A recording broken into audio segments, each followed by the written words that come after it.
आहे धाडसी मातृत्वाचा बुरुज. माझ्या कथेचे नाव आहे धाडसी मातृत्वाचा बुरुज. कलम नव्हते, कायदा नव्हता, तरी सुखी होती प्रजा. कारण सिंहासनावर होता माझा छत्रपती शिवाजीराजा. कारण सिंहासनावर होता माझा छत्रपती शिवाजीराजा. छत्रपती शिवाजी महाराज की जय. जय भवानी, जय शिवाजी. स्वराज्यामध्ये स्त्रियांचा मान फार फार मोठा होता. स्त्री म्हणजे मातेचा मान हे तत्व अंमलात आणले जायचे. स्त्रियांचा अपमान मुळीच खपवून घेतला जात नव्हता. स्त्री संरक्षणासाठी, सन्मानासाठी शिवराय नेहमी दक्ष असायचे. मराठा साम्राज्याच्या राजधानीसाठी शिवरायांनी किल्ला रायगड उभा केला आणि याच रायगडावर इसवी सन पूर्व 1674 साली शिवरायांचा राज्याभिषेक सोहळा संपन्न झाला. रायगड किल्ला हा सुरक्षितेच्या दृष्टीने उत्कृष्ट किल्ल्यांपैकी एक किल्ला होता. सह्याद्रीच्या कुशीत वसलेला हा रायगड किल्ला 4400 फूट उंच होता. रायगडाच्या दरवाजाखेरीज कोणता येण्या जाण्याचा मार्ग नव्हता. असं म्हटलं जायचं की रायगडाचे दरवाजे बंद झाले तर वरून खाली येईल ते फक्त पाणी आणि खालून वर जाईल ते फक्त हवा. मात्र या गोष्टीचा सफा एक स्त्री ठरली. तिचं नाव होतं हिरकणी. एकदा कोजागिरी पौर्णिमेच्या दिवशी गडाच्या पायथ्याशी असलेल्या वाडीतील काही गवळणी गडावर दूध विकण्यासाठी गेल्या. त्यामध्ये हिरकणी नावाची एक गवळण होती. हिरकणीचे बाळ खूपच लहान होते. हिरकणीला गडावरून दूध विकून येण्यासाठी उशीर झाला. ती गडाच्या दरवाजापाशी आली आणि पाहते तर काय, दरवाजे बंद झाले होते. हिरकणी पहारेकरांना विनंती करू लागली पण पहारेकरांनी त्याला नाकारले. कारण सकाळी उघडलेले दरवाजे सूर्यास्तानंतर बंद झाले तर ते दुसऱ्या दिवशीच सकाळी उघडणार आता छत्रपतींचा आदेश सर्वांना लागू होता. त्यासाठी कोणालाही मुभा नसे. पण हिराला आपल्या कान्या बाळाची चिंता लागली होती. बाळाच्या ओढीने तिचा जीव कासावीस होत होता. ती मुसू मुसू रडत होती. पहारेकरांना घरी जाण्यासाठी सतत विनत होती. त्या पहारेकरांनाही हिराची फार दया आली. पण ते तरी काय करणार, स्वराज्याचा नियम कसा मोडणार. इकडे बाळाने रात्र जागतच जात होती. हिरकणीस एकाएकी काय झालं कोणास ठाऊक. ती धावत गडाच्या एका कडापाशी येऊन पोहोचली. तो खडा फार भयंकर होता. दरवरून पाहिले तर खाली खोल खोल दरी होती. जणू मृत्यूचीच दरी होती.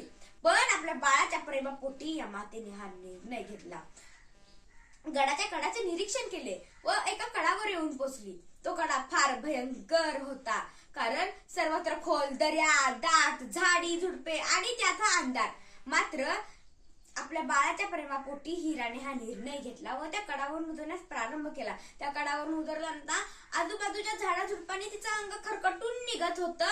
रक्त येत होतं. जोराचा वारा अंगाला झोंबत होता. शेवटी हिरा त्या कडा उतरून खाली पोहोचली. खाली पोहोचेपर्यंत तिचं अंग खरकटून निघालं होतं. रक्त येत होतं. मग हिरा आपल्या घरी पोहोचली. घरी पोहोचताच तिने आपल्या बाळाला कुशीत घेतलं. त्या बाळाच्या दर्शनाने त्या मातेला जो आनंद झाला तो जखमांच्या वेदनांपेक्षा कित्येक पटीने जास्त होता. या रायगडाचा हा भीषण कडा उतरणे म्हणजे जणू यमराजाची पहाटच होती. मात्र आपल्या बाळाच्या प्रेमापोटी या मातेने असामान्य धाडस केले. ही वार्ता शिवाजी महाराजांना समजतात त्यांना हिऱ्याचं मोठं कौतुक वाटलं. ते आश्चर्याने चकित झाले. कारण या रायगडावरून शत्रूच्या सैन्याला येण्या जाण्याचा मार्ग नसणाऱ्या या रायगडावरून एक स्त्री कशी खाली पोहोचली. महाराजांनी हिराला गडावर बोलवलं. घडलेल्या प्रसंगाविषयी सर्व काही विचारले असता हिराने सर्व सांगितले. महाराज म्हणाले, आता तू हा कडा आम्हाला उतरून दाखवशील का. हिरा म्हणाली, नाही महाराज. कारण काल रात्री माझे बाळ गावात एकटेच होते. बाळाच्या ओढीने माझा जीव कासावीस होत होता. माझ्या मनात माझ्या बाळाचाच आवाज घुमत होता. त्याला भूक लागली असेल अशा चिंतेने मला माझ्या बाळाची आठवण येऊ लागली व मी त्या कडावरून खाली उतरले. आता मी या कडावरून खाली उतरू शकत नाही.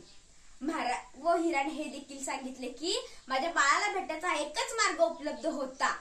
महाराजांना हिराचं मोठं कौतुक वाटलं. त्यांनी हिराचा साडी चोळी देऊन सन्मान करण्यात आला व हिरा ज्या कडावरून खाली उतरली होती त्या कडावर एक बुरुज बांधण्यात आला व त्या बुरुजाला नाव दिलं हिरकणी बुरुज. हिरकणी हिची ही शौर्यगाथा आजही रायगडावर सांगितली जाते. एका आईचे आपल्या बाळाविषयीचे प्रेम किती परोपकाराचे असते हेच या मातेने जगाला दाखवून दिले. ज्या स्वराज्यामध्ये हिरकणीसारख्या माता जन्मतील त्या स्वराज्याचे वर्धिष्णू होणार याची शंकाच नाही. धन्यवाद.